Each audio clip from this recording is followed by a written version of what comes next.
Barrow's frozen tundra homes. On the northern edge of Alaska, where the Arctic Ocean stretches into an endless horizon of ice, lies Utqiagvik, formerly known as Barrow, the northernmost city in the United States. In winter, the sun disappears for months at a time, and the world turns into an endless twilight of snow and wind. Yet beneath this harsh, frozen landscape lie traces of some of the oldest settlements in the North American Arctic, semi-subterranean homes dug deep into the tundra, insulated by ice and earth, where families survived winters that would freeze outsiders solid. Archaeologists have uncovered remains of these homes along the coast, dating back nearly 1,500 years. Built half below ground, lined with driftwood, whalebone and sod, they were engineered to trap warmth, their narrow entrances acting as natural windbreaks. Seal skins stretched across openings became makeshift doors, while oil lamps fueled by whale blubber filled the interiors with a dim orange glow. Mainstream scholars link these structures to the ancestral Inupiat people, who adapted their architecture to a land where trees were scarce, winds relentless, and permafrost unyielding. Among the most fascinating finds are storage pits, still sealed by frozen soil, where hunters cached whale meat and seal blubber for lean months. These underground freezers, carved into the tundra, turned the permafrost itself into a form of ancient refrigeration. In some cases, archaeologists have uncovered bones and food remnants that look almost fresh, preserved by centuries of ice. Such discoveries offer an intimate glimpse into daily life, not just how people endured, but how they thrived by mastering the frozen earth.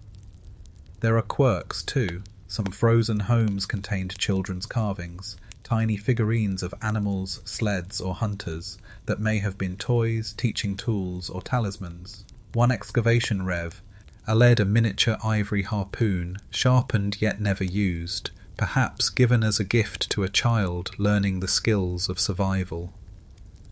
The ice preserved these small gestures of humanity alongside the grand feats of architecture, reminding us that even in the Arctic's extremes, family and imagination found space to flourish.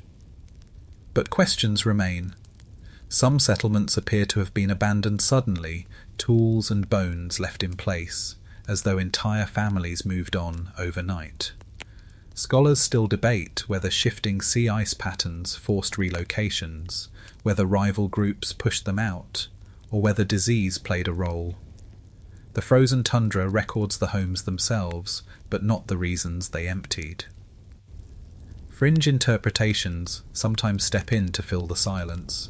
A few writers claim that legends of vanished settlements along the Alaskan coast suggest encounters with outsiders long before European arrival, perhaps Siberian traders, perhaps something stranger. Inuit oral histories speak of shadowy peoples called the Tuniat, powerful but few, who were displaced by later arrivals. Could some of these frozen homes belong to them? The question lingers, though evidence is scarce. Walking through Utqiagvik today, one still feels the overlap of past and present. Modern houses perch on stilts above permafrost, echoing the ancient half-buried homes beneath. Hunters still set out across sea ice to track seals and whales, their snowmobiles modern replacements for dog sleds, yet guided by ancestral knowledge of currents and stars. The frozen tundra holds both continuity and change, its ice vault preserving the ingenuity of those who first learned to make a home at the top of the world, and as the climate warms, this frozen archive is at risk. Archaeologists racing against thaw have watched permafrost soften, eroding the ancient walls of tundra homes, spilling their contents into the sea. What survived untouched for centuries can vanish in a single season. Scholars still debate whether it is possible to save these fragile sites, or whether they are destined to melt away like the ice that once protected them. In the end, Barrow's frozen tundra homes remind us of human adaptability. These were not temporary shelters of desperation, but carefully engineered spaces of community, warmth, and culture. Against the vast Arctic dark, they were pockets of light and life, preserved in frozen soil until the modern world came to look inside. Quigilingok's Ice Stilt Village. On Alaska's southwestern coast, where tundra meets the Bering Sea, lies Quigilingok, a village that looks as though it hovers above the earth. Homes here perch on wooden stilts, rising from a landscape of permafrost, shifting marshland, and frozen water channels. From above, the settlement appears like a scattering of fragile rafts held together by narrow boardwalks.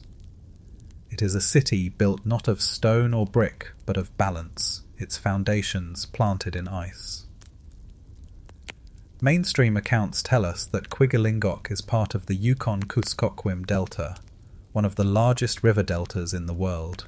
The Yupik people have lived in this region for centuries, adapting to its wetlands, harsh winters, and frozen ground. In summer, thaw turns the land into a spongy marsh where even a single step can sink deep. In winter, the same ground hardens to iron beneath ice and snow. The solution was ingenious: lift houses above the soil, let the permafrost breathe, and connect everything by a lattice of wooden walkways. Archaeologists studying the delta have found traces of earlier stilt villages beneath the modern ones, evidence that this building style has persisted for generations. Driftwood logs, harvested from rivers and carried by sea currents, provided the beams. Homes themselves were modest, but carefully insulated with sod, furs, and skins. Food was stored in caches elevated above the ice to keep it away from animals. From these raised platforms, families watched the migrations of geese, the arrival of seals, and the shifting patterns of sea ice that defined survival in the delta. One remarkable quirk of Quigilingok's frozen setting is sound. In winter, when temperatures plummet, the wood of stilts and walkways creaks and pops in the cold. Entire sections of the village seem to groan as though alive, echoing across the tundra night. To outsiders, it confers eerie. To locals, it is simply the sound of a community breathing in sync with the freeze. And yet the village is fragile. With climate change, permafrost is thawing, causing stilts to shift and tilt. Walkways once level now sag, twisting dangerously above the ice. Some homes lean at odd angles, their balance thrown by the very ground melting beneath them. Scholars still debate whether villages like Quigilingok can be sustained in the long term, or whether they will eventually have to be relocated entirely. But to focus only on fragility misses the deeper resilience. Oral traditions among the Yupik speak of ancestors who learned to read ice as others read the sky. Entire cosmologies are built around the frozen earth, spirits dwelling in permafrost, lessons carried in blizzards, stories told of hunters who crossed white horizons, guided by nothing but instinct and memory. The stilt village is not just practical, it is cultural, embodying centuries of knowledge about how to live on land that resists settlement.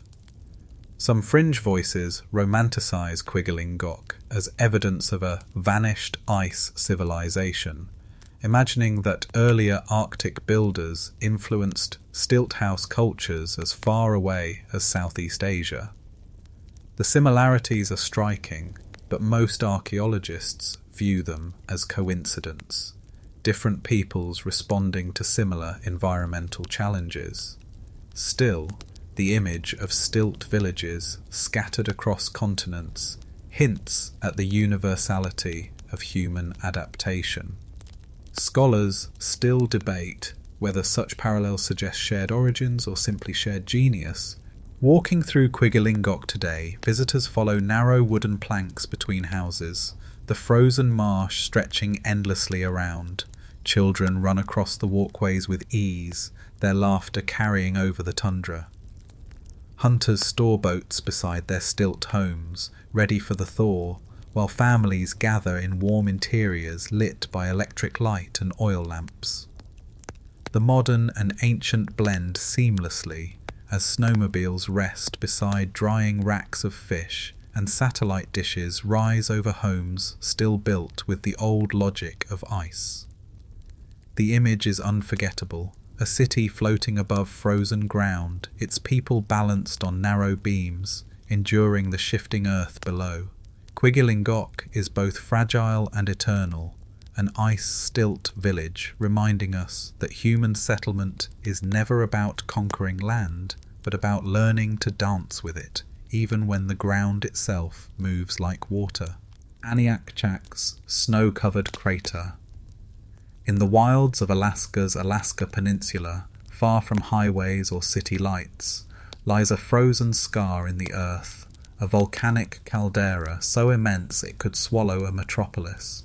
This is Aniakchak, a 6-mile-wide crater formed by a cataclysmic eruption more than 3,500 years ago. Today, its rim is crowned with snowdrifts and ice fields, while within, the winds howl across barren ash plains and frozen lakes. At first glance, it feels like no city could ever exist here, yet the frozen crater has yielded traces of human presence, hints that this seemingly desolate bowl of fire and ice was once a gathering place, perhaps even a seasonal settlement where people came to harness the volcano's bounty.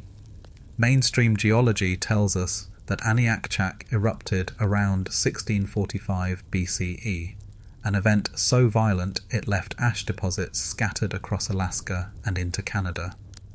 The blast dwarfed most historic eruptions, carving out the enormous caldera we see today. Within that frozen bowl lies Surprise Lake, a cold blue body of water fed by snowmelt and rain, its surface often sealed in ice. For the indigenous Aleut and other Alaska native peoples, Aniakchak was more than geology, it was myth. Oral traditions describe mountains of fire and rivers of ash, stories that echo across centuries, perhaps memories of ancestors who witnessed the eruption itself.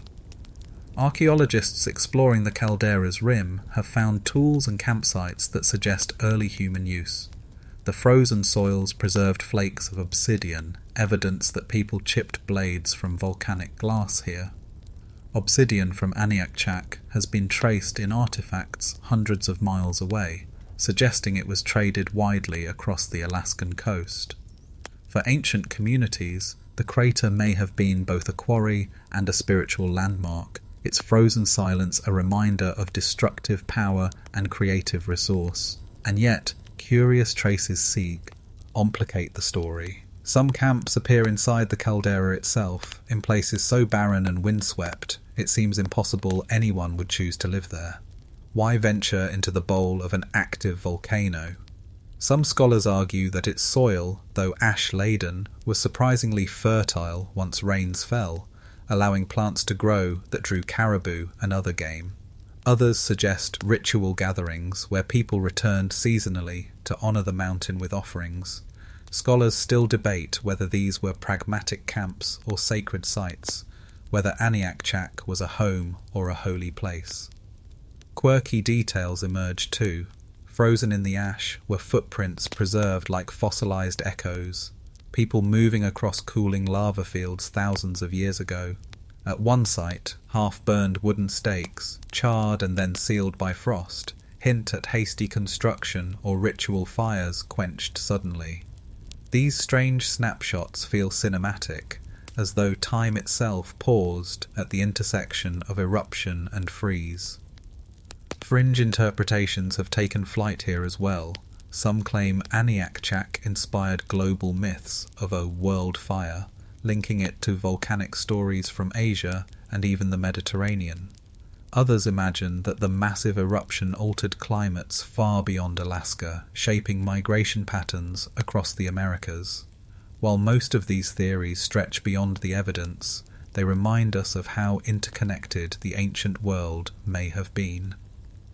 Today, Aniakchak remains one of the least visited US national monuments.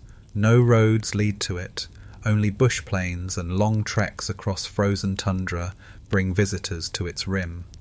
Those who descend into the caldera describe a place both alien and haunting.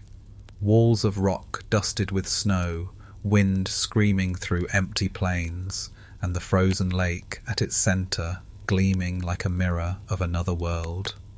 Standing there, one can imagine how awe-inspiring it must have been for those. The first humans who ventured inside Aniakchak's frozen crater tells us that even in the harshest landscapes, people sought connection, whether to resources, to spirits, or to the sheer enormity of the Earth's forces. It is a reminder that ancient cities were not always permanent clusters of buildings. Sometimes they were temporary, seasonal, or ritual sites in extreme places where communities came together to face the sublime. As we leave the crater in imagination, snow crunching underfoot and the wind biting at our faces, we are left with a paradox. Here is a place born of fire, yet defined by ice, a city of sorts, etched into the frozen memory of the land, where human footsteps once echoed against the silence of the caldera, Nome's gold rush ice streets. At the edge of the Bering Sea, where winter ice locks the shoreline and gales sweep snow across the tundra, lies Nome, Alaska, a place where dreams of gold once burned hotter than the Arctic cold. In the first years of the 20th century, Nome was the largest city in Alaska, a frozen boomtown where thousands of miners pitched tents and built saloons on permafrost. Today, traces of that frenzy linger in snow-buried cabins, rusted dredges, and half-sunken streets where ice creeps into every corner. Mainstream history tells us the story begins in 1898, when 3 Scandinavian prospectors, Japhet Lindeberg, Eric Lindblom, and John Brinterson, discovered gold on Anvil Creek. Word spread like wildfire. Within a year, tens of thousands surged north, braving the Bering Strait's icy winds to stake claims. Nome exploded from a scattering of tents into a makeshift city of 20,000 souls. Streets were laid out directly on the frozen beach, boardwalks stretched across permafrost, and entire neighborhoods rose on ice-packed soil. The frozen conditions shaped the city in uncanny ways. Gold lay not just in streams but in the sand of the beaches themselves, so miners shoveled it directly from ice-crusted shores. In winter, when the ground froze too hard to dig, they lit fires to thaw permafrost, then plunged picks into steaming soil. By night, blizzards buried tents and storefronts alike, only for morning to reveal miners still shoveling through snow to reach their fortunes. Quirky details abounded in Nome's icy heyday. Saloons advertised heat and whiskey guaranteed, while wind howled through cracks in the walls. Gambling halls ran year-round, their roofs piled high with snow that never melted. Dog sleds rattled down streets alongside reindeer teams, both hauling supplies across frozen rivers. The famous Wyatt Earp himself opened a saloon here, importing barrels of whiskey across ice-choked seas to serve fortune-seekers. Yet beneath the gold fever, hardship froze deep. Epidemics swept through the boomtown in winter, when isolation trapped people together in icy quarters. Fires, ironically, were common as wood stoves sparked and entire blocks burned despite the snow outside. Still, Nome endured, its frozen streets crowded with seekers who believed wealth lay just one shovel away. Archaeologists today uncover remnants of that era sealed in frost. Collapsed cabins yield rusted pans and picks, some still bearing traces of gold dust. In the permafrost outside town, miners' tunnels remain frozen, their wooden supports preserved like ribs in the ice. These finds confirm the scale of human effort poured into a land that seemed intent on rejecting it. But scholars still debate the true legacy of Nome. Did it represent triumph, the proof that even the Arctic could be tamed by ambition? Or was it folly, a fleeting rush that left behind rust, ruins, and scars in the tundra? Some fringe voices suggest even more curious interpretations, that Nome's sudden wealth drew secretive investors and that caches of gold were deliberately hidden in frozen ground to be retrieved later, long after the boom. No clear evidence supports this, but legends persist, whispered with the same intensity as tales of lost mines. Today, Nome survives as a modern Alaskan town of about 3,500 residents, where snow still drifts across wide streets, and the legacy of the gold rush lingers in weathered facades. Each March, it becomes the finish line of the Iditarod sled dog race, as mushers arrive exhausted from their 1,000-mile journey across ice, echoing the roots of those who once rushed here in search of fortune. The frozen streets no longer glitter with gold, but they glisten with memory. To walk in Nome now is to feel history layered beneath the snow, the laughter of miners spilling from frozen saloons, the clang of picks against permafrost, the creak of sled runners cutting across ice. The city may no longer be the largest in Alaska, but its story, frozen in both myth and soil, reminds us how human ambition collides with nature's cold indifference. As the Bering Sea winds whip through Nome's streets, we are left with the vision of a frozen city that once pulsed with fire, where dreams of wealth glittered brighter than the northern lights, and where every snowflake seemed to fall on both fortune and folly.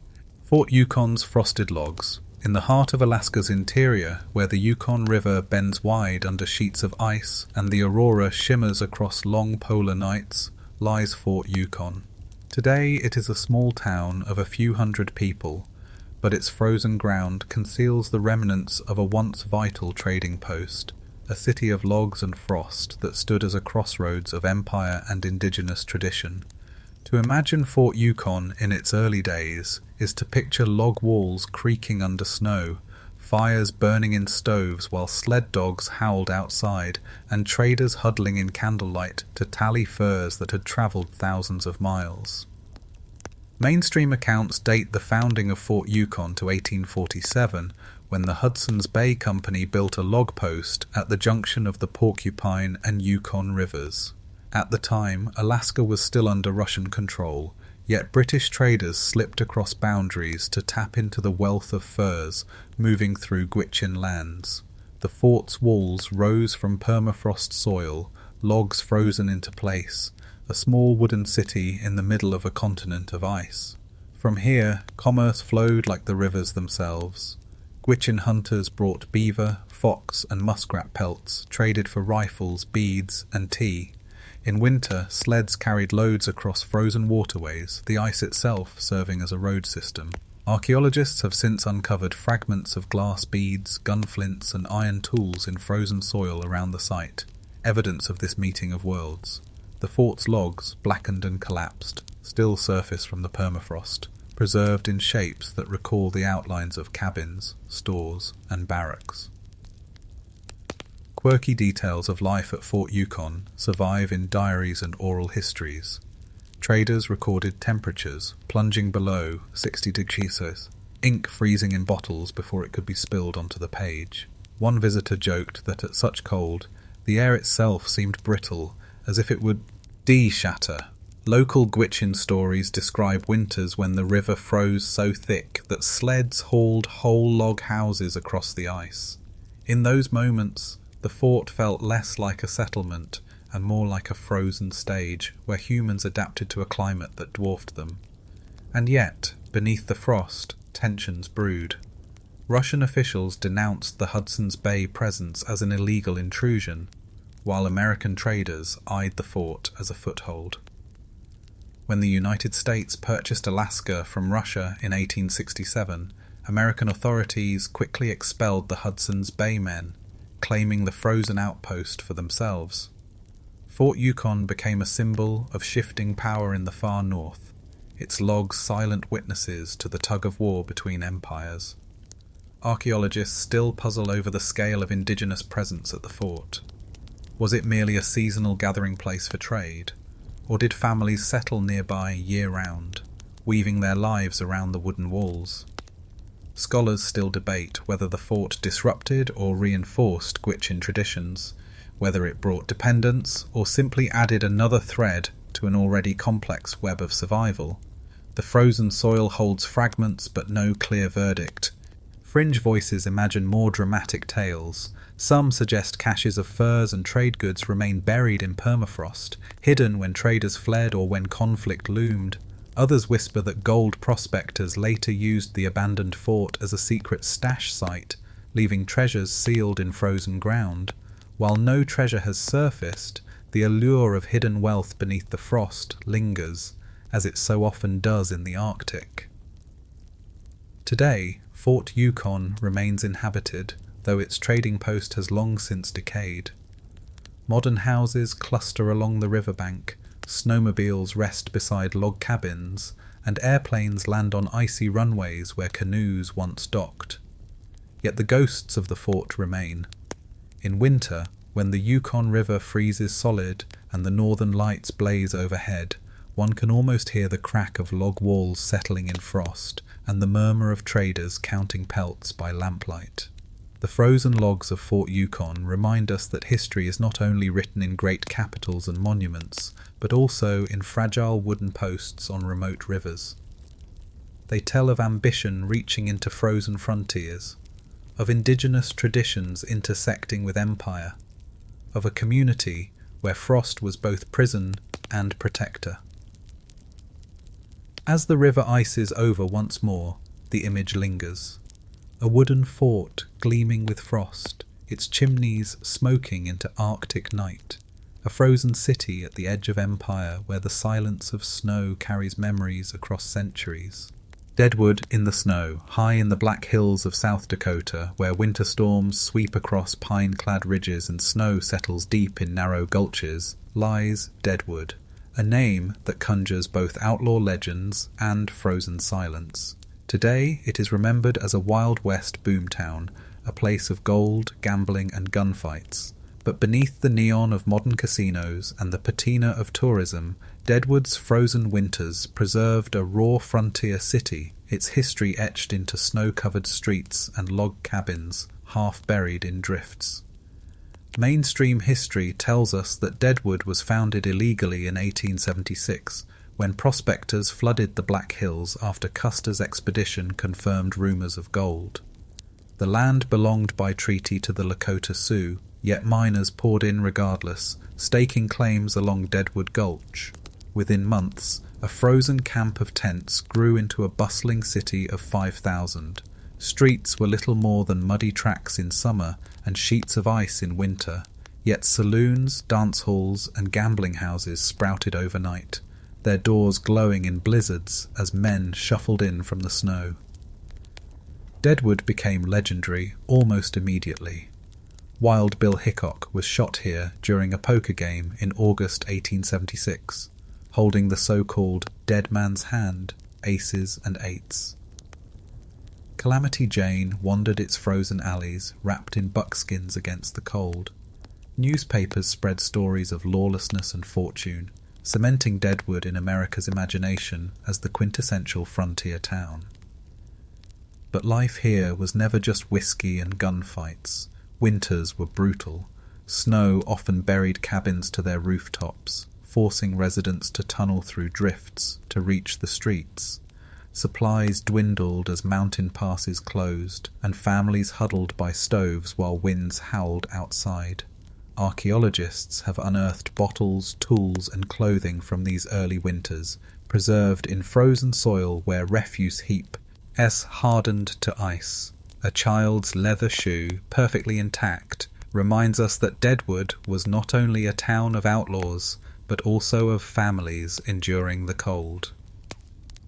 Quirky details pepper the town's frozen story. One diary describes miners dragging entire poker tables into the street during a snowstorm, continuing their game while flakes piled on the cards. Another tale tells of an impromptu sled race down the main street, with whiskey bottles as prizes. These moments of levity punctuated a hard existence, frozen snapshots of joy in a land of constant struggle. And yet, Deadwood was not just a human drama. The Black Hills themselves were sacred to the Lakota, a frozen landscape filled with spiritual meaning. To them, Deadwood's rise was an intrusion, a desecration of holy ground. Scholars still debate whether Deadwood should be remembered as a symbol of American grit or as a tragedy of broken treaties and stolen land. The snow that blankets the hills each winter seems to soften the debate, but it cannot erase it. Fringe voices often claim that Deadwood's frozen earth hides more than gold. Stories of secret tunnels beneath the town used for smuggling or for shelter during blizzards persist to this day. Some argue that lost mines, abandoned during brutal winters, remain sealed by ice in hidden valleys. Whether myth or truth, these stories add another layer to the aura of a town forever caught between reality and legend. Today, Deadwood thrives as a preserved historic site, its main street lined with reconstructed saloons and restored hotels. In winter, snow still coats the wooden boardwalks, echoing the scenes of the 1870s. Tourists walk streets where once men trudged with frozen beards, pockets heavy or empty with gold dust. Beneath their feet, the frozen soil still holds artifacts of that first rush, fragments of a city that came into being in defiance of cold and law alike. To imagine Deadwood in its earliest winters is to see a settlement both fragile and fierce, fires flickering in cabins, laughter spilling from saloons, gunshots cracking across frozen alleys, all set against the relentless silence of falling snow. The city was a paradox, lawless yet communal, fleeting yet unforgettable. Deadwood's frozen story reminds us that the frontier was not just about expansion, but about endurance. Its people carved lives in ice and shadow, chasing fortune while braving winters that tested every breath. And though its gold rush has long passed, the name lingers, gleaming like frost in American memory. Deadwood, the frozen outlaw city where history, legend, and snow intertwine. Colorado's Silverton blizzard ruins, tucked high in the San Juan Mountains of Colorado, surrounded by peaks that hold snow well into July, lies Silverton, a mining town born in the frenzy of silver and frozen by the fury of blizzards. Founded in the 1870s, Silverton rose quickly as miners tunneled deep into icy slopes, carving wealth from veins of ore. Yet the same mountains that promised riches also trapped the city in avalanches, frost, and snow so heavy it seemed the town itself might vanish beneath it. Today, weathered buildings stand as reminders of an age when human ambition collided headlong with alpine winter. Mainstream accounts tell us Silverton began as a modest mining camp, but by the 1880s it had grown into a bustling city of saloons, hotels, and opera houses. The arrival of the Denver-Rio Grande Railroad in 1882 brought goods and people into the frozen basin, turning the once isolated settlement into a hub of wealth. At its peak, more than 2,000 residents lived here, braving winters that sealed mountain passes and left the town dependent on the thin iron line of the railroad. But Silverton's glory was always shadowed by danger. Snow piled up to the rooftops, trapping families inside for weeks. Avalanches thundered down canyon walls, burying cabins and mines alike. In 1906, a single slide killed 20 men near the Sunnyside mine, sealing them in ice before help could arrive. Even in town, blizzards turned streets into frozen mazes, forcing residents to tunnel between buildings.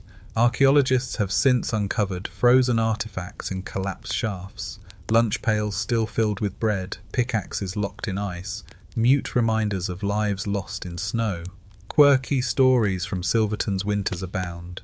Miners sometimes tunneled from saloon to saloon underground, avoiding the snow-choked streets above. Children skied on makeshift planks down steep alleys, inventing sports long before Colorado was a playground for tourists. One local tale speaks of a piano carried on muleback through blizzards, hauled into the frozen town so that music could echo even in the darkest winters. Yet beneath the legend lies hardship. Supplies ran thin when storms cut off the railroad. Families rationed food, melted snow for water, and huddled by stoves while winds shrieked through mountain passes. Still, the town endured, its frozen hardships woven into its identity. Silverton was not merely a mining town, it was a test of endurance, a city built on frost and fortune. Scholars still debate the legacy of such boomtowns. Were they symbols of progress, proving that industry could conquer even the frozen highlands? Or were they cautionary tales, cities born too quickly, destined to collapse as soon as silver prices fell? Silverton itself declined sharply after the 1920s, as mines closed and families drifted away. The blizzards did not end, but the people did. Fringe voices add a twist. Some claim hidden tunnels beneath the snow still shelter caches of silver ore, left behind when miners fled storms. Others whisper of ghostly figures seen crossing frozen ridges, spirits of those entombed in avalanches. While historians dismiss these tales as folklore, they echo the sense that Silverton remains haunted by both riches and ruin. Today, Silverton survives as a living museum. Its main street, lined with colourful Victorian facades, welcomes visitors who arrive by the same narrow-gauge train that once carried ore. In winter, snow still buries the town, just as it did a century ago. Tourists marvel at the beauty, yet old-timers remember that beauty and danger were always inseparable here. Beneath the snow, the ruins of collapsed mines and avalanche paths still scar the mountainside, frozen monuments to ambition. To picture Silverton in its heyday is to imagine a town glowing with lamplight while blizzards raged outside, a place where laughter rang from saloons as avalanches rumbled in the distance. It was both fragile and fierce, a frozen jewel set high in the Rockies. And so Silverton's blizzard ruins tell us something larger, that history's cities are not always lost to fire or conquest.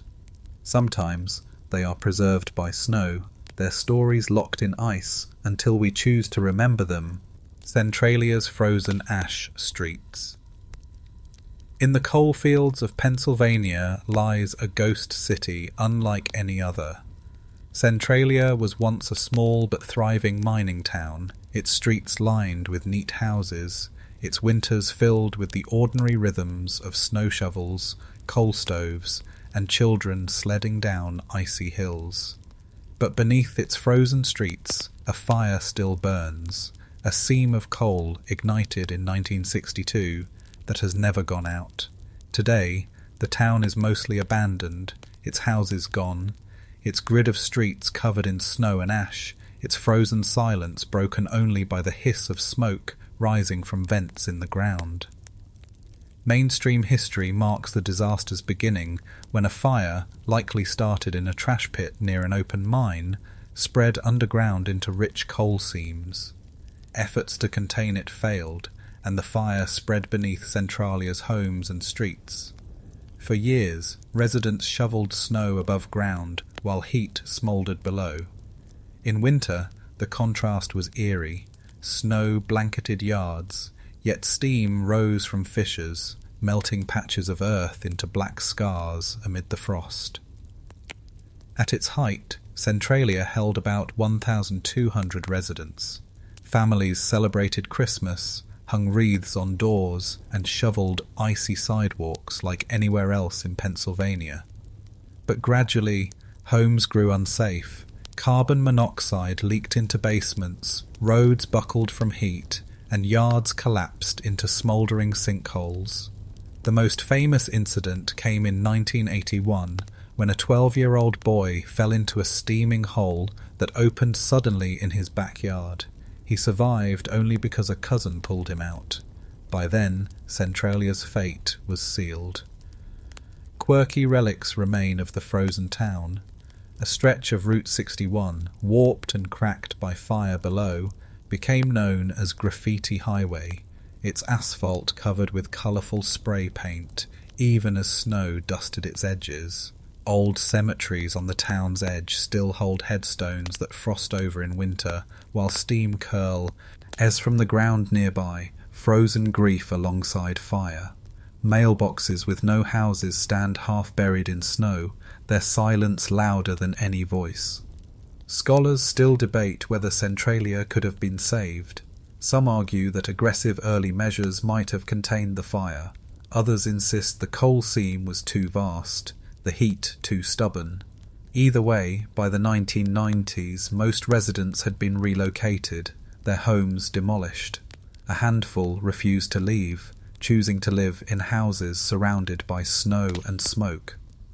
For them, the frozen winters of Centralia were not curses, but continuity, rituals of survival in a place the rest of the world had given up on. Fringe theories, of course, cling to Centralia's legend. Some claim the government abandoned the town to secure hidden resources, exaggerating danger to push residents out. Others draw comparisons to the eerie, burning ghost town in the video game Silent Hill, which was inspired in part by Centralia's frozen nightmare. The line between fact and myth blurs in the steam rising from its streets. Today, Centralia is nearly empty.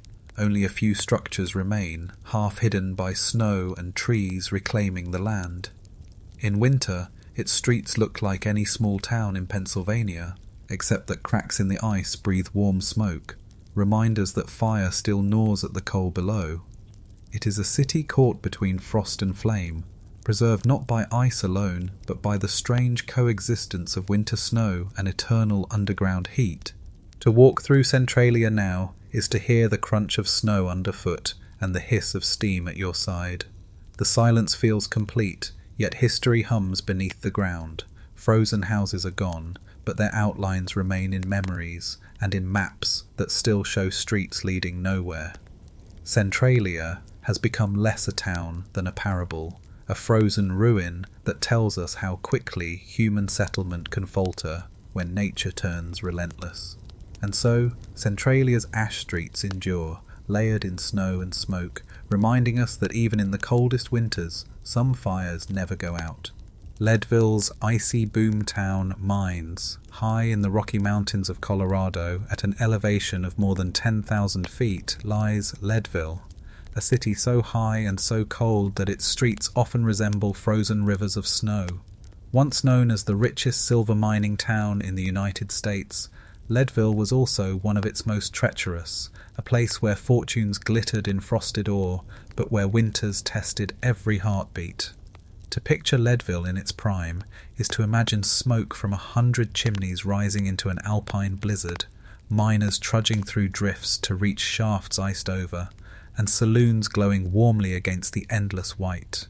Mainstream history places Leadville's boom in the late 1870s, when massive silver deposits were discovered in the mountains. The city swelled almost overnight to 30,000 people, becoming the second largest city in Colorado.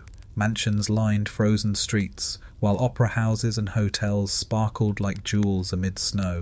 But beneath the grandeur lay an unforgiving climate. Snowstorms buried railroads, avalanches swept down slopes, and nights plunged well below zero.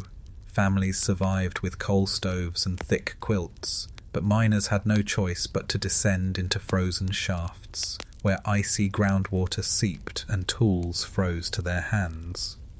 Archaeological digs around Leadville's mines have uncovered remarkable finds sealed in permafrost-like conditions. Old lunch tins still held traces of bread and beans preserved in the frozen soil. Wooden ladders, waterlogged then frozen, remain intact in collapsed shafts. Even entire mule skeletons have been found, animals that once hauled ore carts before succumbing to the cold. These frozen fragments paint a vivid picture of daily life in an industry that chewed through both men and beasts. Leadville's winters also gave rise to peculiar adaptations. when snow-blocked roads, residents tunneled between buildings, creating underground passages warmed by coal fires.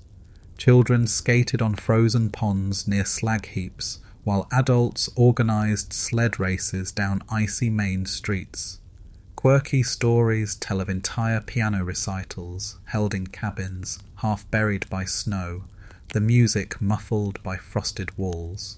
Leadville, though wealthy, was always defined by improvisation against winter's grip. Yet prosperity came at a cost. Lead poisoning was rampant, worsened by the very metals that enriched the town. Air grew thick with smoke from smelters, combining with icy winds to create a choking haze. Disease spread easily in crowded tenements where families huddled for warmth. Scholars still debate whether Leadville's decline came more from falling silver prices or from the unsustainable toll of life at such extremes. Fringe interpretations of Leadville's story often focus on its supposed hidden tunnels. Rumours persist of secret vaults where magnates stored hoards of silver bars, still sealed behind collapsed mine walls. Others whisper of underground chambers used for clandestine meetings, their entrances long since frozen shut. While no such treasures have surfaced, the persistence of these legends reflects the town's aura, a city so wealthy and so cold that mystery clings to it like frost. Today, Leadville is a small community of about 2,600, but its frozen legacy endures. Victorian houses still line snowy streets, their bright colours contrasting with the white drifts piled against porches. Old mines stand like frozen skeletons on hillsides, their timbers creaking in the wind. In winter, the town becomes a living museum of its past.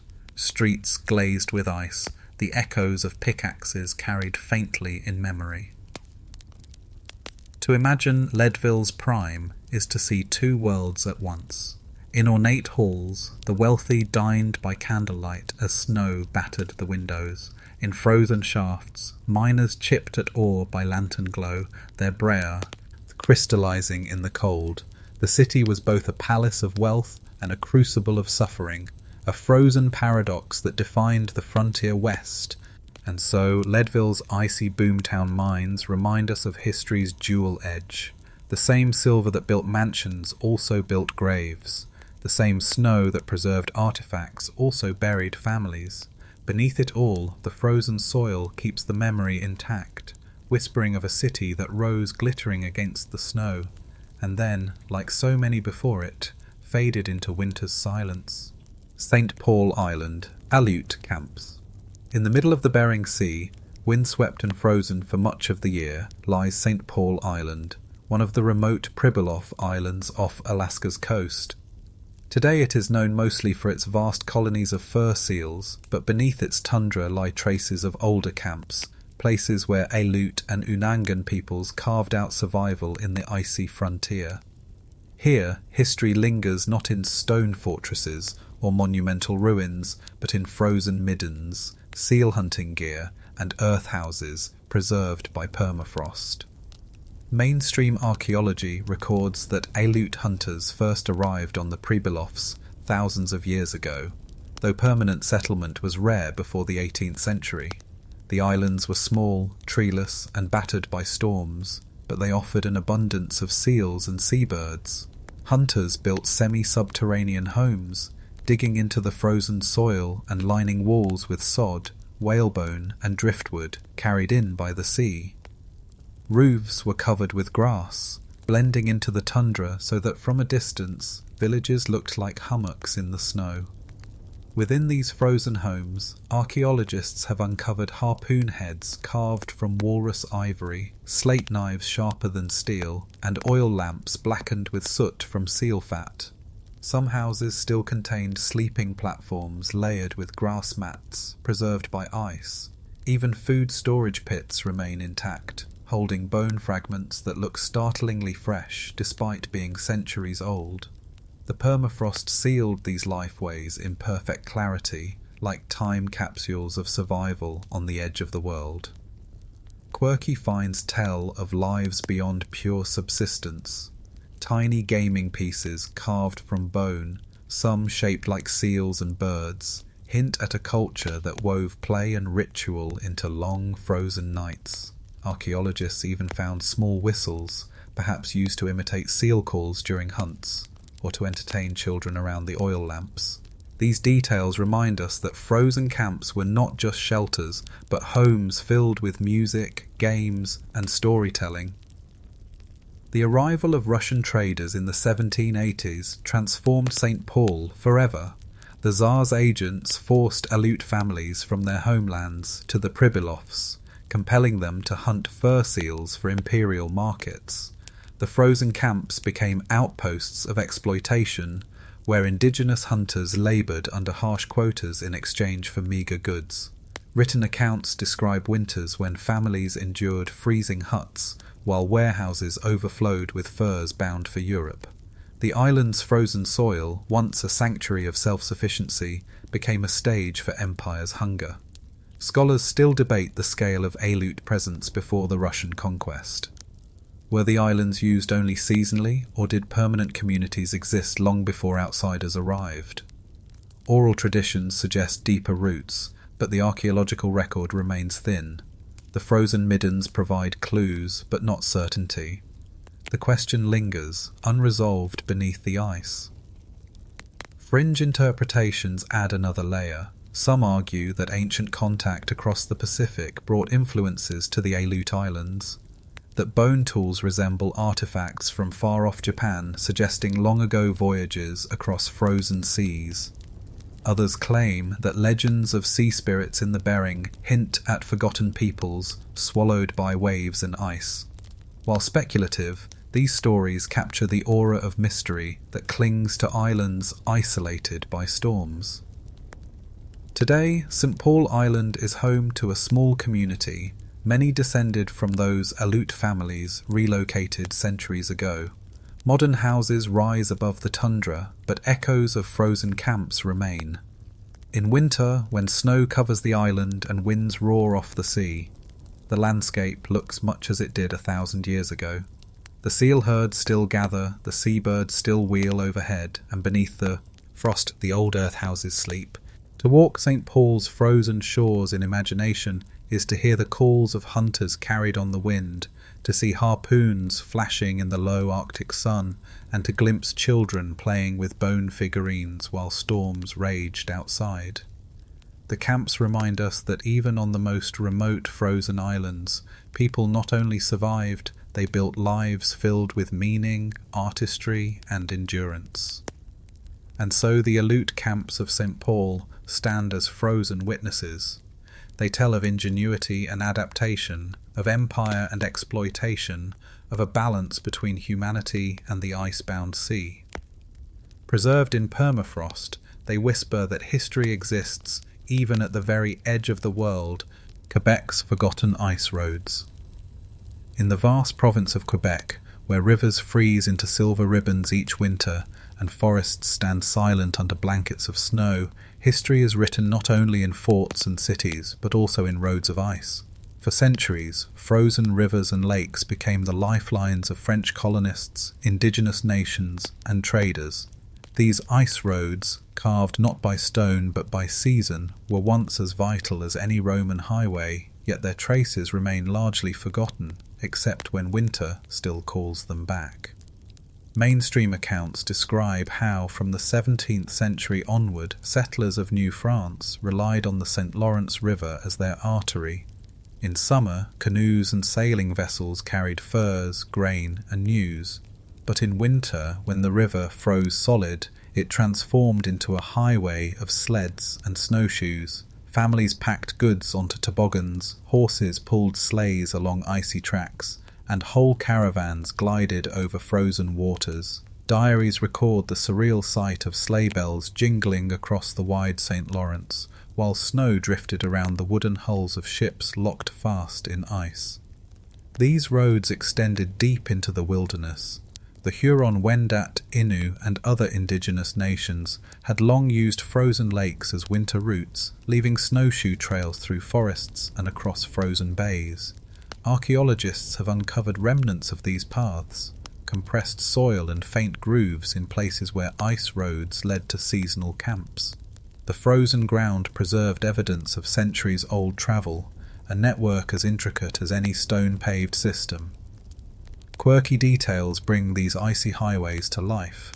Some colonists described stopping at snow taverns, makeshift shelters dug into drifts, where hot broth and cider were sold to passing sleighs. One French priest wrote that weddings in Quebec were often timed for midwinter, so that entire processions could travel by sleigh, the horses adorned with ribbons jingling through the snow.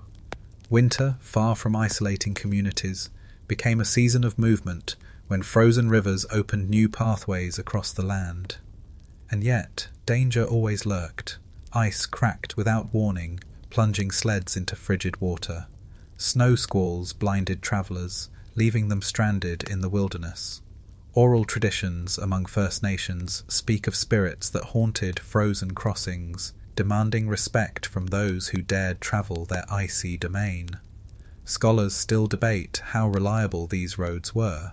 Were they consistent arteries of commerce or desperate adaptations to a hostile climate? The truth may lie somewhere in between. Fringe theories sometimes romanticize the ice roads as evidence of a lost northern civilization, claiming they connected distant settlements in ways we have forgotten. Some even argue that traces of these frozen highways inspired legends of white cities hidden in snow.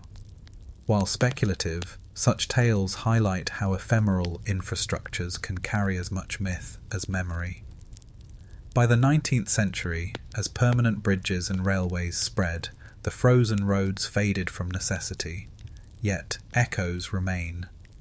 Even today, in northern Quebec and across Canada's Arctic, communities still depend on modern ice roads, built each winter to transport fuel, supplies, and food. Trucks rumble over frozen rivers, much as sleighs once did, their headlights gleaming where lanterns and torches flickered centuries before. To imagine Quebec's ice roads is to see a city of movement, not walls. Horses steaming in the cold, sleigh runners hissing over ice, indigenous snowshoers guiding caravans through forests heavy with frost. The frozen rivers tied settlements together, creating invisible cities stretched across hundreds of miles, cities of sound, of bells and voices, etched in frost and then erased by thaw. And so Quebec's forgotten ice roads remind us that not all cities stand still. Some exist only in motion, appearing each winter and vanishing with the spring thaw. They are frozen cities of passage, ephemeral yet vital, their legacy still shimmering across snowy rivers where history once travelled in sleigh tracks. Hudson Bay's snow forts, where the icy waters of Hudson Bay meet the endless sweep of tundra, history rests beneath snowdrifts and frostbitten timbers. This remote inland sea, larger than many countries, was once the beating heart of an empire of trade. Along its shores, forts of stone and wood rose against the cold, outposts of the Hudson's Bay Company, the corporation that controlled much of Canada for centuries. Today their ruins lie frozen, half buried in snow, ghostly reminders of cities of commerce that once ruled the north. Mainstream history traces these forts to the late 1600s, when French and English rivals fought to control the fur trade. The Hudson's Bay Company, granted a royal charter in 1670, built fortified posts along river mouths where Cree and other indigenous hunters brought furs to exchange for iron, textiles, and guns. York Factory, Fort Severn, and Fort Prince of Wales became frozen hubs of power. At York Factory alone, massive warehouses rose on the permafrost, their walls groaning in winter winds, their floors stacked high with beaver pelts, destined for London's fashion houses. Archaeologists exploring these frozen ruins have uncovered remarkable details. At Fort Prince of Wales, near present-day Churchill, Manitoba, the stone ramparts still stand against the bay's winds. Beneath layers of snow, musket balls, clay pipes, and fragments of glass bottles have been found, everyday objects preserved in frozen soil. At York Factory, timber beams and iron hardware lie half submerged in permafrost, their outlines sharp despite centuries of abandonment. Even food caches have survived, frozen solid, their contents testifying to long winters endured by men far from home. Quirky details of life at these snow forts survive in journals. Traders described meals of salted beef frozen so hard it required an axe to split, ink froze in bottles unless warmed by a fire, and men sometimes skated along icy ramparts to pass the time. Indigenous visitors, meanwhile, arrived in midwinter caravans of toboggans, dogs and snowshoes, their trade furs bundled in packs taller than a man. The frozen forts became seasonal cities, swelling with life when caravans arrived, then sinking into silence as snow sealed the world once more. Yet these outposts were not simply commercial hubs. They were sites of cultural exchange and conflict. Cree, Dane and Inuit peoples brought knowledge of ice travel, food storage and survival, without which the forts would never have lasted. But the company also imposed its will, demanding quotas of furs and reshaping indigenous economies around global trade. Scholars still debate whether the Hudson's Bay Company preserved peace by stabilizing trade, or fractured communities by enforcing dependence. The snow covers both possibilities, leaving only fragments. Fringe interpretations sometimes paint the Hudson Bay forts as secret strongholds of empire, where hidden documents or treasures lie buried in permafrost. Stories persist of sealed cellars beneath York Factory, filled with crates abandoned when the company shifted operations south. Whether truth or myth, the idea of treasures preserved in frozen vaults adds to the aura of these icy ruins. Today, only a few of the forts remain visible. York Factory stands in ruins, its timber walls collapsing into snowdrifts, accessible only by air or boat in summer. Fort Prince of Wales, however, still endures as a haunting silhouette on the tundra, its grey stones rimed with frost, polar bears wandering nearby. To stand within its walls in winter is to hear the crack of muskets, the scrape of sled runners, the voices of men bargaining in many languages, all layered beneath the sound of the wind.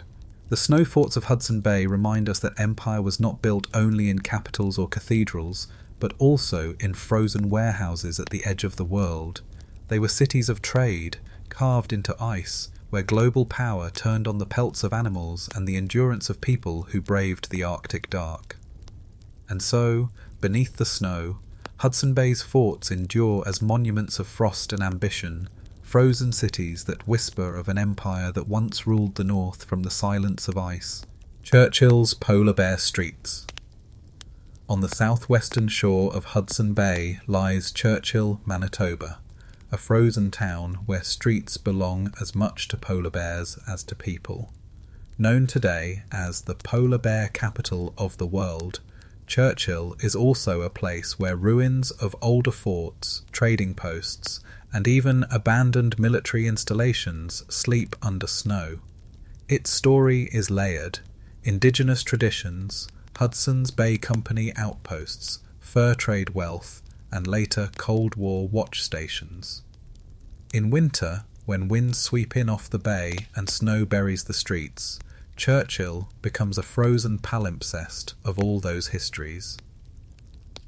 Mainstream history roots Churchill in the 17th century, when the Hudson's Bay Company established forts here to tap the fur trade. The most imposing was Fort Prince of Wales, begun in 1717 and built of grey stone on a point overlooking the icy waters. Its ramparts were massive, designed to repel French ships and rival traders, though it never saw a major battle. Within its walls, men endured endless winters, living on salted meat and whatever local hunters could provide. The fort eventually fell into disuse, but its snow-covered ruins still stand, a silhouette of empire against the frozen bay. Yet Churchill is more than its forts. Indigenous Cree and Inuit communities lived here long before Europeans arrived, using the frozen shoreline for seasonal hunting and trade. Archaeologists have uncovered campsites with stone tools, hearths, and caribou bones preserved in permafrost, dating back hundreds of years. Oral traditions recall how families travelled by dog sled along the coast, their trails later overlapping with the fur trade routes carved by Europeans. Beneath the modern town lies a frozen archive of human resilience stretching back far beyond colonial times. Quirky details of Churchill's winters reveal its unique character. In the mid-20th century, when polar bears wandered through town more frequently, locals sometimes locked car doors not to protect themselves, but to give neighbours a quick escape if a bear came charging. Even today, abandoned houses occasionally serve as temporary bear dens, their frosted windows staring out at snowdrifts like watchful eyes. In October and November, bears roam the outskirts waiting for Hudson Bay to freeze so they can hunt seals. Streets themselves feel like part of the Arctic wilderness. During the Cold War, Churchill gained another frozen layer of history. It became a hub for Canadian and American military operations. A rocket range and radar stations were built here, their remains still rusting in the snow. Some structures lie abandoned, their walls crumbling under frost, reminders that Churchill was once an outpost in the silent battle of technology and surveillance. Scholars still debate whether this militarization preserved Churchill's economy or left scars that the community continues to navigate. Fringe interpretations inevitably weave through Churchill's story. Some suggest that strange sightings near the old rocket range, lights moving across frozen skies, hint at UFO activity. Others tie the presence of polar bears to indigenous legends of spirit guardians, claiming Churchill is a liminal place where human and animal worlds meet. While mainstream history remains cautious, the frozen aura of the town invites speculation. Today, Churchill is home to about 900 residents, but each winter it becomes a global stage. Tourists arrive to see polar bears pad silently across snow, to ride tundra buggies over frozen ground, and to watch the aurora shimmer above the bay. Yet alongside this spectacle lies the quiet persistence of a northern town. Groceries shipped in by train, homes insulated against brutal winds, children walking to school past bear patrols. To imagine Churchill across centuries is to see it layered like ice. First, indigenous hunters carving camps into snow, then traders in stone forts tallying pelts by lamplight, later military radar dishes scanning the skies, and now polar bears padding through empty streets, their white shapes merging with drifts.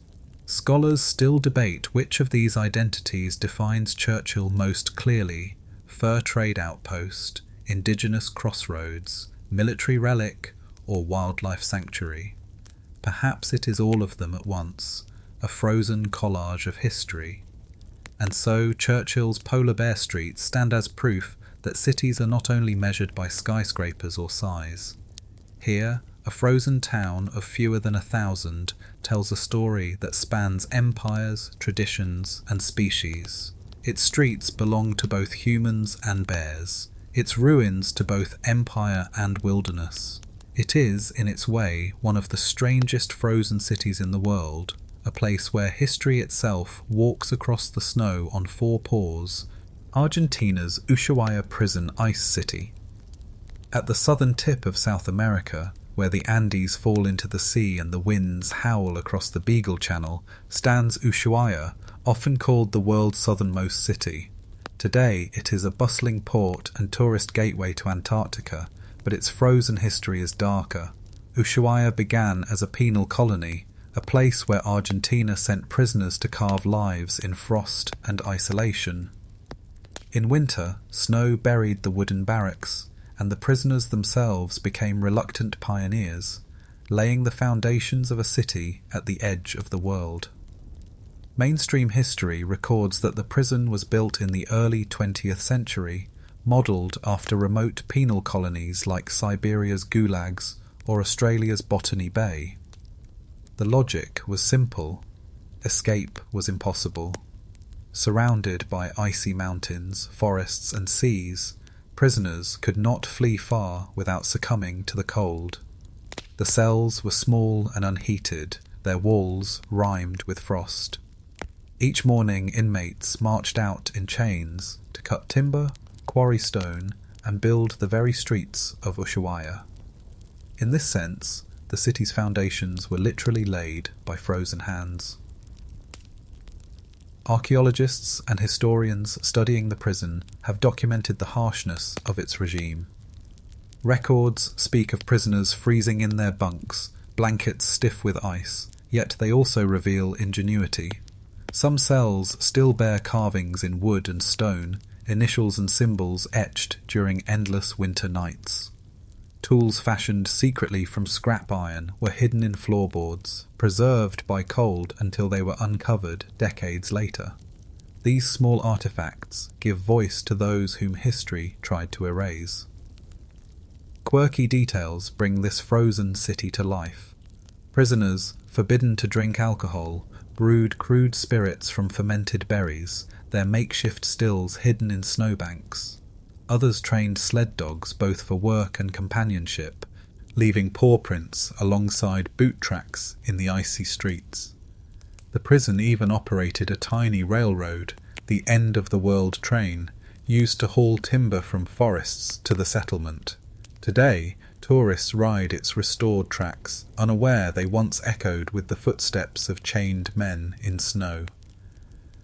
The paradox of Ushuaia is that prisoners became its builders.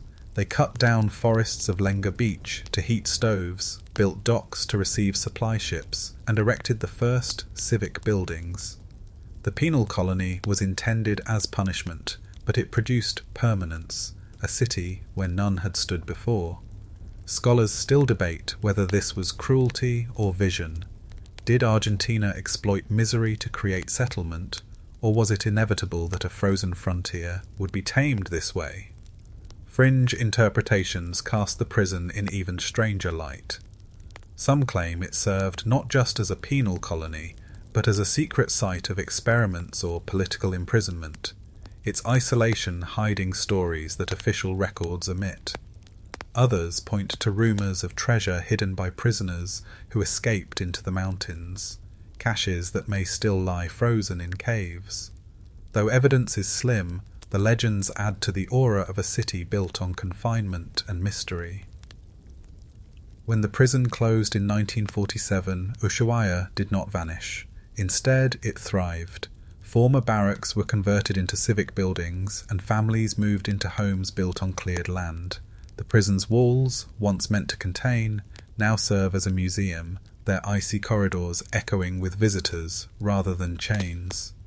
Outside, the city has expanded into a thriving port, though its winters remain as fierce as ever. Snow still blankets the roofs, winds still cut from Antarctica, and the memory of the prison lingers beneath every drift. To stand in Ushuaia today is to feel layers of time pressing close. Indigenous Yukon people who once paddled canoes through icy channels, prisoners who chopped timber with frostbitten hands, modern residents who walk brightly lit streets under swirling snow. Scholars still debate how best to frame Ushuaia's origins, as a tragedy of forced labour, a triumph of endurance, or a combination of both. The frozen city resists a simple answer. And so Ushuaia's prison ice legacy reminds us that civilization often rises in unlikely places. A city at the edge of the world was born from punishment, yet it became a hub of life. Beneath the snow, the prison walls still whisper of frost, of chains, and of beginnings carved in ice. Peru's Ice Mummy Village, high in the Peruvian Andes where glaciers crown volcanic peaks and winds sweep ice across barren ridges, lies a world of frozen ritual. Here, archaeologists have uncovered not just single mummies, but entire clusters of ceremonial sites, what some call ice mummy villages. These are places where the Inca and their predecessors brought children and young people to mountain summits, sacrificed them to the gods, and left them to rest in eternal frost. Though the term village is not literal, the arrangement of offerings, shelters, and frozen figures paints a haunting picture of mountaintops turned into cities of faith. Mainstream archaeology dates the most famous of these finds to the 15th and 16th centuries, at the height of the Inca Empire. The most celebrated discovery came in 1995, when Johann Reinhard and Miguel Zarate uncovered Juanita, the Ice Maiden, on Mount Ampato. Her body, perfectly preserved by snow and ice, still bore fine clothing and ritual adornments. Subsequent expeditions uncovered more children on other peaks: Sara Sara, Pichu Pichu, Lulailako. Together they form a map of frozen sanctuaries across the Andes, each a node in a sacred network of sacrifice. The details are extraordinary. At Lulailako, nearly 22,000 feet above sea level, archaeologists found 3 mummies, a girl, a boy, and a younger girl, each dressed in elaborate textiles and accompanied by miniature offerings of gold, silver, and ceramics. Their hair was braided, their faces serene, their bodies frozen as if asleep. The cold preserved even their lungs, stomachs, and blood cells, offering scientists rare insights into Inca health and diet. Coca leaves and alcohol in their systems suggest ritual preparation, a final communion before death. Quirky elements deepen the mystery. Some of the children were buried with tiny llama figurines, carefully crafted and de-wrapped. Others carried feather headdresses from tropical birds, carried hundreds of miles to icy peaks. One girl at Lulailako was interred with a miniature clay cup, perhaps symbolizing eternal feasts. These details transform the sites into more than tombs. They are frozen villages of offerings, arranged with care and artistry. Yet questions remain. Were these sacrifices purely offerings to appease mountain deities, or were they also political acts, reminders of Inca power over distant provinces? Scholars still debate whether the chosen children were honoured emissaries or victims of coercion. Oral traditions suggest both possibilities. Some families considered it a privilege, others a tragedy. The ice holds the bodies, but not the emotions behind them. Fringe theories push further. Some claim the distribution of these frozen sites maps onto constellations, suggesting that the Incas created a cosmic geography, turning mountaintops into a mirror of the sky. Others speculate that the mummy's preservation was so precise, it hints at techniques of embalming we no longer understand. While mainstream science points to the natural power of cold, the uncanny perfection of some remains fuels speculation. Today, these ice mummies are preserved in special museums in Peru and Argentina, kept under controlled freezing conditions that mimic their mountaintop tombs. Yet their presence remains controversial. Many indigenous communities argue they should rest undisturbed on their sacred peaks, where they were placed centuries ago. Scholars still debate whether study enhances or disturbs their meaning. Each frozen child carries both scientific data and spiritual weight. To imagine an Inca procession climbing into thin air is to see a city forming on the mountaintop, priests chanting, children walking solemnly in bright garments, families watching from below as smoke curled into the sky.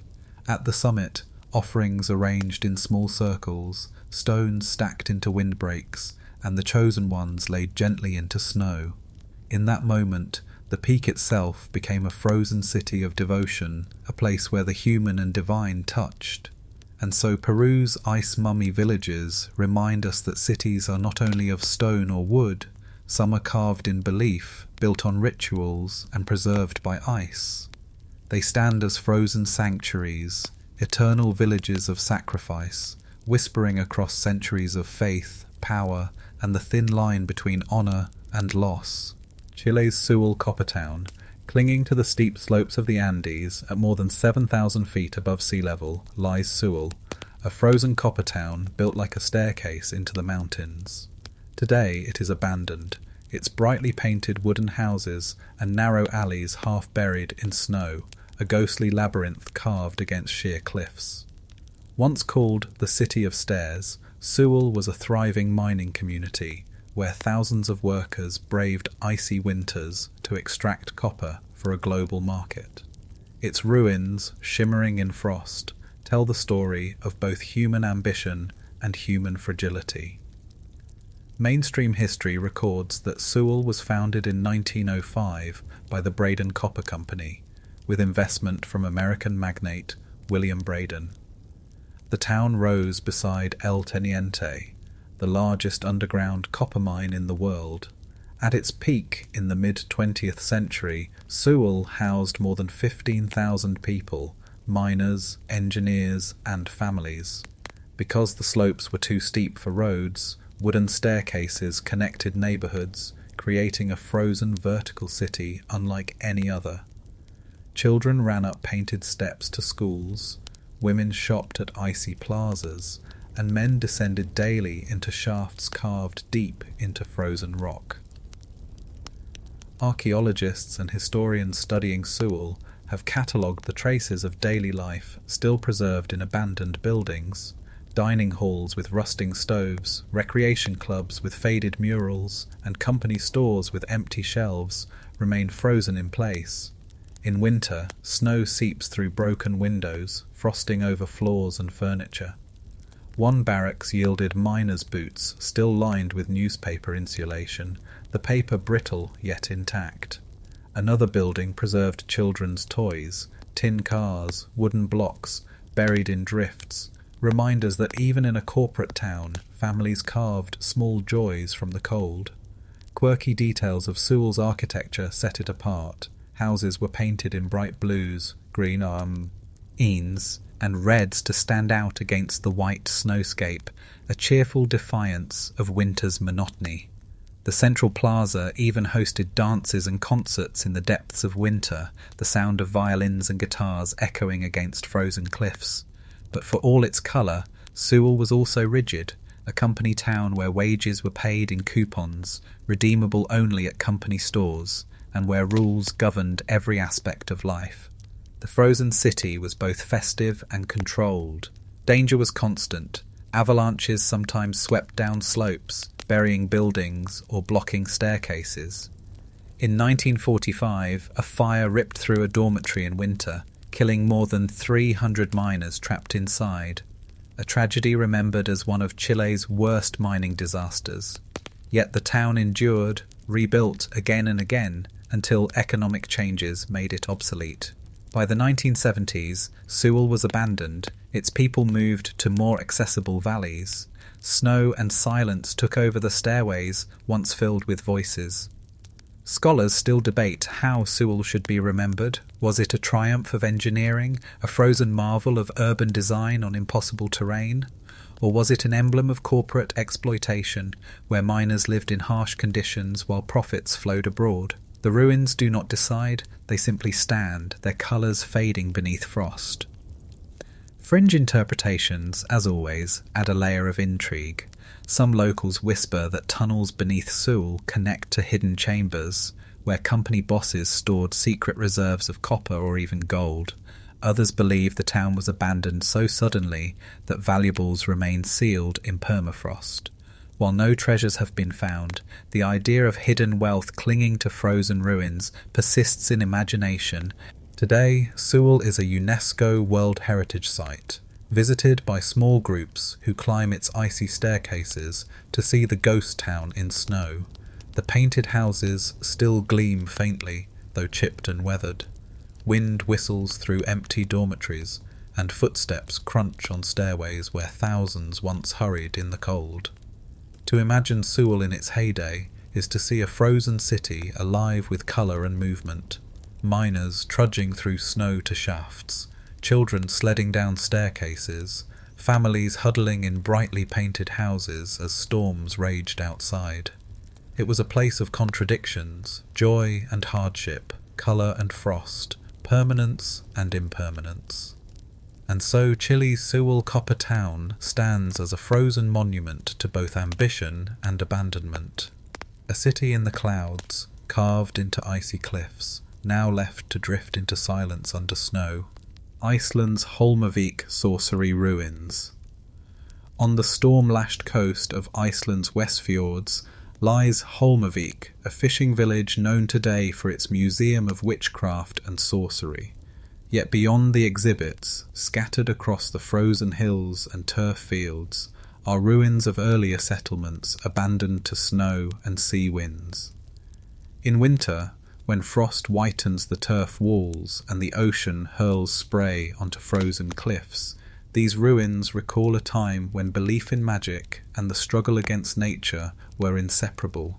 It was here, in Iceland's frozen fringe, that legends of witches, spirits, and curses were etched into the bones of a community.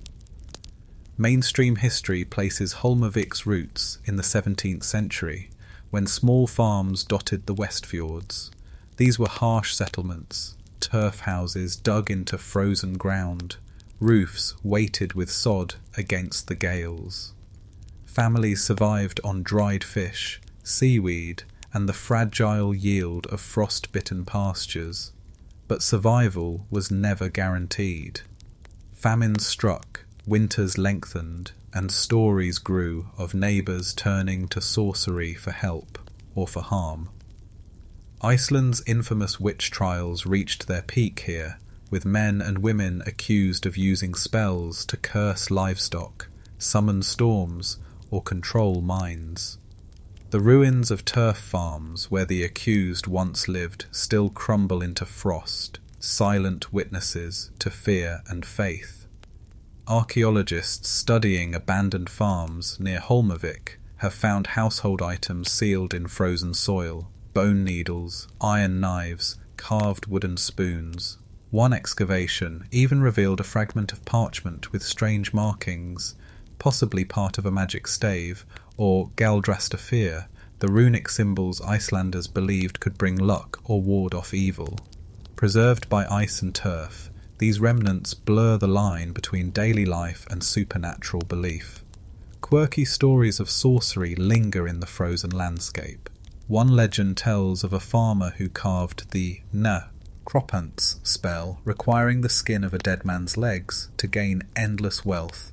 Another recalls women accused of calling up fog to confuse sailors. These tales may sound fantastical, but they reveal how, in a land where storms and hunger could kill, people sought explanations beyond the natural. Snow and ice became backdrops for fear, imagination, and hope.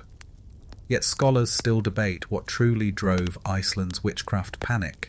Was it genuine belief in magic, or a projection of economic tensions in frozen valleys where resources were scarce? Some argue the accusations reflected struggles over land and inheritance, dressed in the language of sorcery. Others see them as echoes of deeper anxieties about survival on Europe's edge. The frozen ruins do not give answers, only questions whispered by wind through crumbling turf.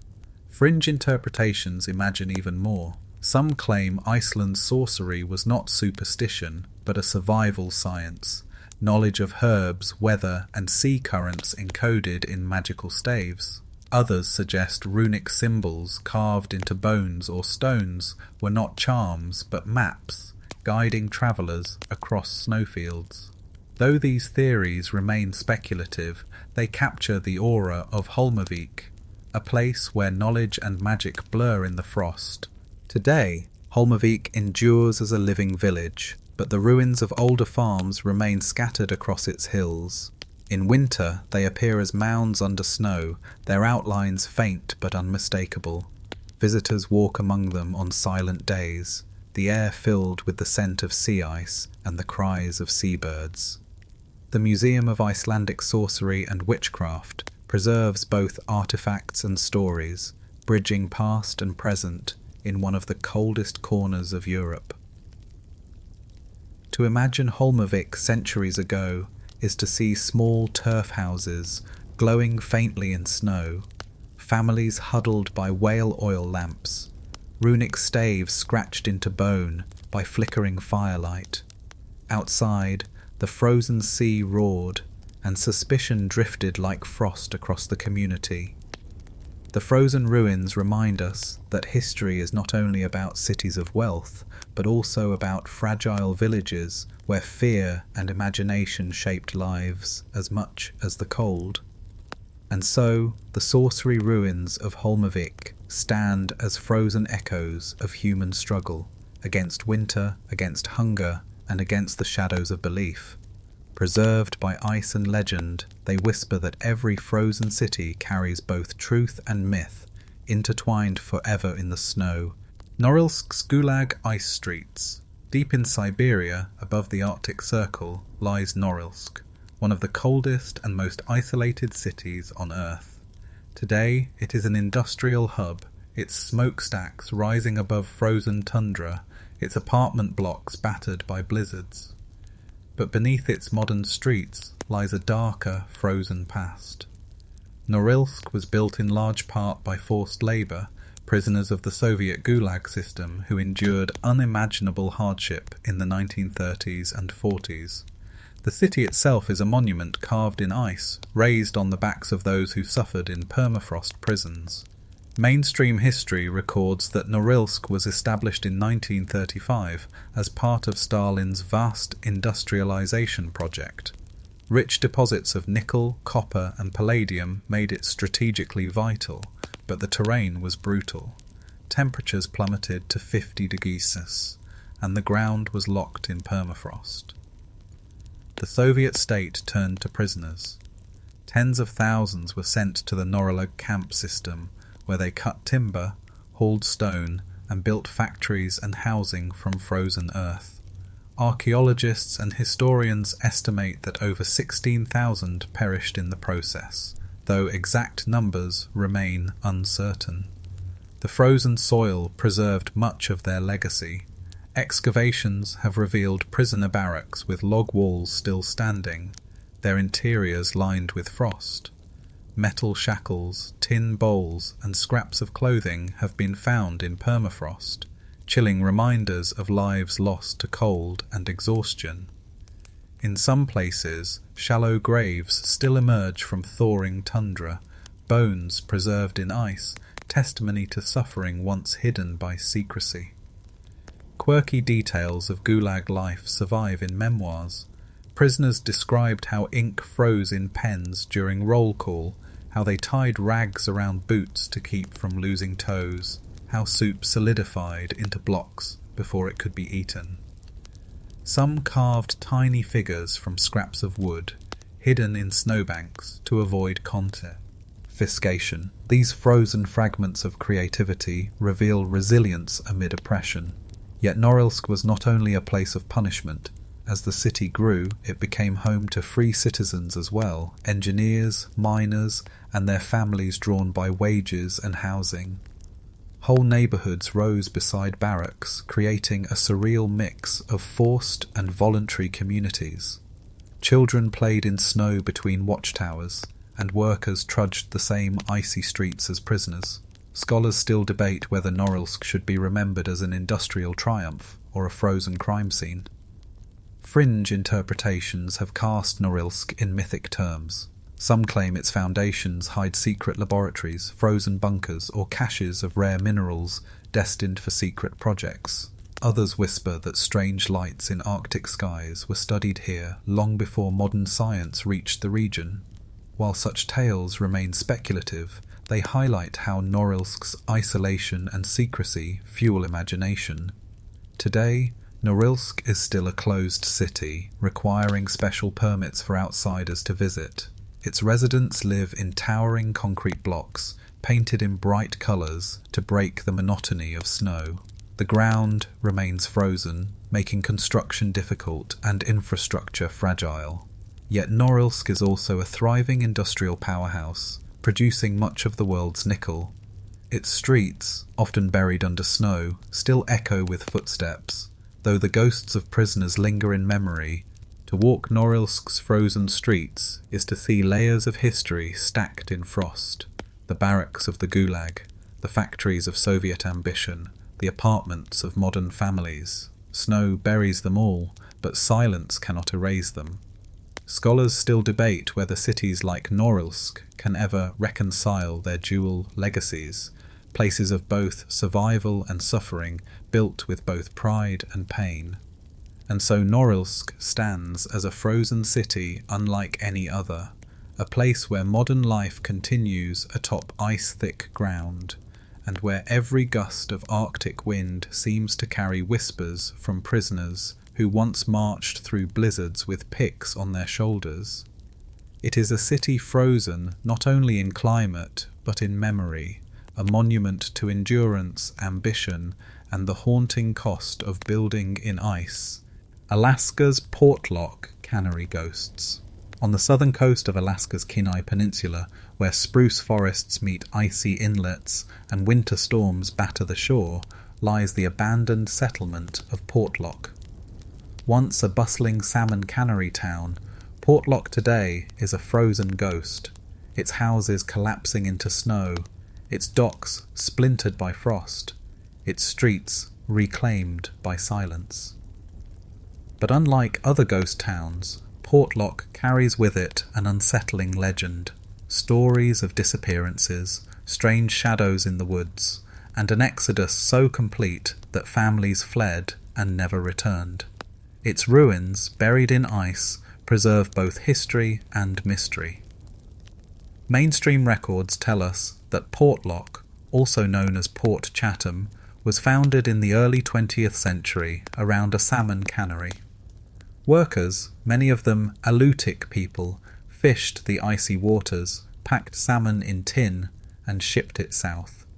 For decades the cannery thrived, its warehouses filled with the smell of salt and smoke, its docks crowded even in midwinter with sleds and boats. But alongside the industry, something darker stirred. Reports circulated of hunters vanishing in the forests, their bodies later found mangled. Logging crews spoke of being watched from tree lines. By the 1950s, the town was abandoned almost overnight. Archaeologists have uncovered the remnants of the cannery, rusted machinery half buried in moss and snow, barrels collapsed into ice, and skeletal piers jutting into frozen surf. Nearby lie house foundations, their timbers preserved by frost, and even a schoolhouse whose walls creak in the wind. These remains confirm the town's industrious past, yet they cannot explain its sudden end. Quirky fragments of life linger in the ruins, children's shoes frozen in mud, fishing nets still tangled along the shore, and painted dishes shattered on icy floors, all speak of ordinary lives interrupted. One story tells of a family leaving Brea, half-baked on the stove as if fleeing mid-meal. Whether fact or embellishment, such tales add to Portlock's eerie aura. Scholars still debate why the town was deserted. Some argue that economic decline doomed the cannery, that fish stocks dwindled, or that industry consolidated elsewhere. Others point to the relentless harshness of winter, the isolation, and the difficulty of sustaining community so far from supply lines. Yet oral traditions tell a more haunting tale, that the area was stalked by a being called Aniakchak, a giant, hairy creature said to dwell in the mountains and hunt humans. Stories of footprints in snow, screams in the night, and shadowy figures watching from ridges linger in Aleutic memory. Fringe interpretations have seized on these stories, linking Portlock to the global lore of Bigfoot or Sasquatch. Some suggest that its isolation allowed such a creature to remain hidden, its presence driving residents away. Others weave conspiracies about government knowledge of strange beings in Alaska's wilderness. While mainstream historians point to more mundane explanations, the legends endure, adding to Portlock's mystique as a frozen town abandoned to fear. Today, Portlock lies empty, accessible only by boat. Snow buries its foundations each winter, while storms batter its shorelines. Hunters sometimes camp nearby, but few linger. Visitors report an uncanny silence, broken only by the cry of eagles and the crash of waves. In winter especially, when night lasts long and snow presses against ruined walls, Portlock feels less like a town and more like a story suspended in ice. To imagine Portlock alive is to see fishermen hauling nets on frozen docks, cannery workers sweating beside steaming vats even as snow fell outside, children playing between warehouses while dogs barked at unseen shapes in the forest. To imagine it empty is to feel the weight of absence, a frozen city where laughter, industry and fear all vanished into the snow. And so, Portlock's frozen ghosts remind us that history is not always explained by commerce or climate. Sometimes memory and myth entwine, leaving a settlement abandoned not just to ice but to legend. Its snow-covered ruins still whisper, whether of economic decline or of something stranger watching from the trees. New York's North Brother Island Frost. In the icy currents of the East River, between the Bronx and Rikers Island, lies North Brother Island, a frozen relic of New York's hidden past. Today it is abandoned, its crumbling hospitals and houses swallowed by vines in summer and rimmed with frost in winter.